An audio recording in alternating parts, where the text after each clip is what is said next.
Dans le prochain épisode d'Ici tout commence. À l'Institut, les carottes sont cuites pour Zachary. David apprend une nouvelle qui pourrait changer sa vie.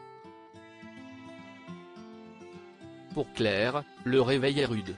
Attention, les paragraphes qui suivent contiennent des spoilers sur l'épisode d'Ici tout commence diffusé demain soir sur TF1. Si vous préférez ne rien savoir, passez votre chemin.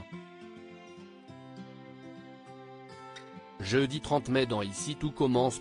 Zachary quitte Laetitia et l'Institut après avoir été viré de l'Institut et muté à Lille par Cardonnet. Zachary passe enfin aux aveux face à Laetitia.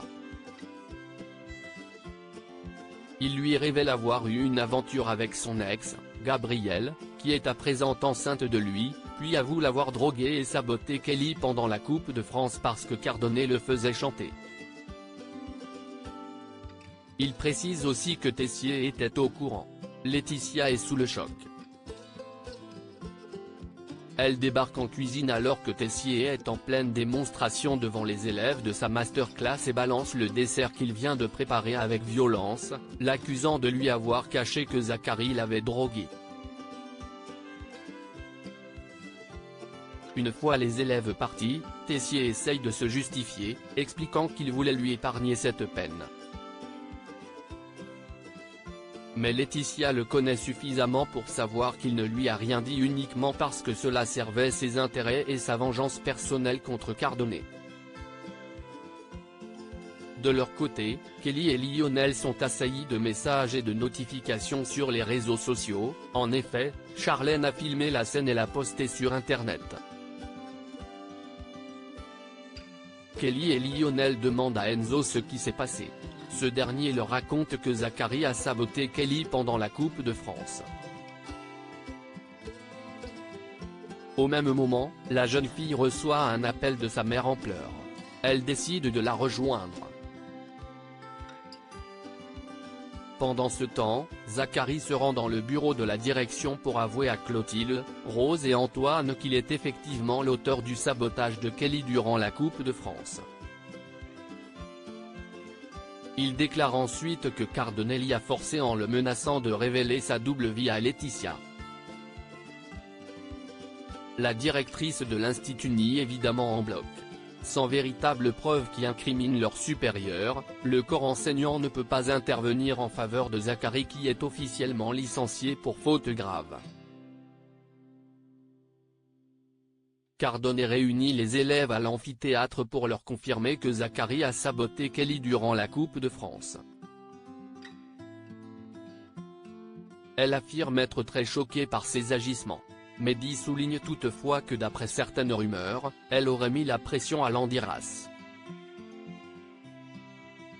Cardonnet rétorque que ce sont des mensonges et qu'elle compte d'ailleurs porter plainte contre Zachary pour diffamation. Après avoir annoncé qu'Alice le remplacerait pour les cours de pâtisserie, Cardonnet s'en va. De leur côté, Clotilde et Rose confrontent Tessier car elles ne savent pas quoi penser des accusations de Zachary. Tessier tente d'ouvrir les yeux aux sœurs Armand sur les manipulations de Cardonnet. Il leur révèle qu'elle a envoyé un élève mettre le feu au Bleu Pré, puis qu'elle est réapparue comme par magie avec l'argent nécessaire pour sauver l'Institut de la faillite. Il est déterminé à démasquer l'élève complice de Cardonnet dans cet acte malveillant, sachant désormais qu'il s'agit d'un proche. Sur le départ, Zachary rend ses clés à Laetitia. Il la retient pour lui dire qu'il ne veut pas la perdre et qu'il l'a vraiment aimée. Kelly arrive pour soutenir sa mère. Zachary en profite pour présenter ses excuses à la jeune fille concernant la Coupe de France. Mère et fille ne veulent plus rien entendre. Ce dernier quitte l'Institut. Pendant ce temps, Tessier retrouve Constance et Charlène pour discuter de son enquête. Il suppose qu'un élève de sa masterclass a entendu sa conversation avec Zachary la veille et l'a répété à Cardonnet. Charlène prétend n'avoir rien remarqué chez ses camarades. En panique, Charlène donne rendez-vous à Cardonnet au Marais. Elle s'inquiète que son père soit aussi près de la vérité.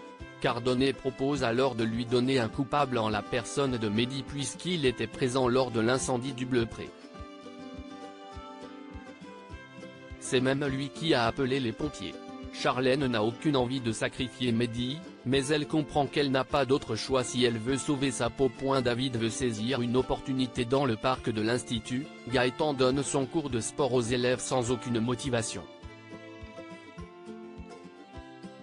Les élèves se doutent bien qu'il a du mal à vivre le départ de Salomé pour la Bretagne.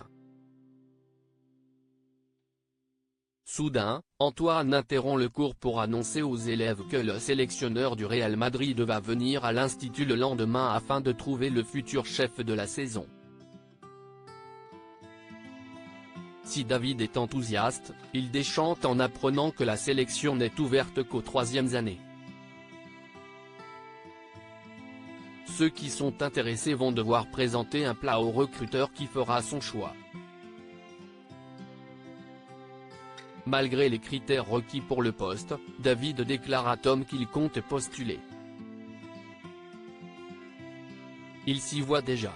Tom, quant à lui, a plutôt envie de tenter le master l'année prochaine. Plus tard, David demande à Gaëtan de l'aider pour convaincre le recruteur du Real Madrid en lui donnant notamment des conseils en matière de nutrition sportive.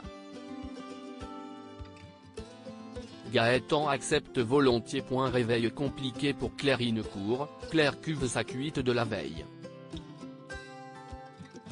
Olivia passe la voir afin de lui parler du message vocal de 5 minutes 30 qu'elle lui a laissé dans la soirée. Claire fait semblant de s'en souvenir alors qu'il n'en est rien. Elle est cependant soulagée de constater que son ex-compagne la remercie pour ce qu'elle lui a dit. Après les cours, Claire retrouve Vic au studio pour leur séance de coaching. Elle s'excuse auprès de la jeune fille d'avoir beaucoup bu en sa présence. Elle avoue qu'elle ne se souvient de rien. Vic lui raconte qu'elle l'a raccompagnée chez elle avec l'aide d'Hortense. Dans son historique de téléphone, Claire se rend compte qu'elle n'a pas seulement laissé un message à Olivia, elle en a aussi laissé un Rose alors qu'elles sont en froid. Dans le parc, Claire aborde Rose afin de lui expliquer ce qu'elle avait voulu lui dire dans son message vocal. En fait, Claire comprend pourquoi Rose lui en veut d'avoir fait venir Cardone à l'Institut. Mais elle tenait vraiment à faire sortir Louis de prison. Rose, qui pensait qu'elles étaient amies, estime qu'elle aurait dû lui en parler avant.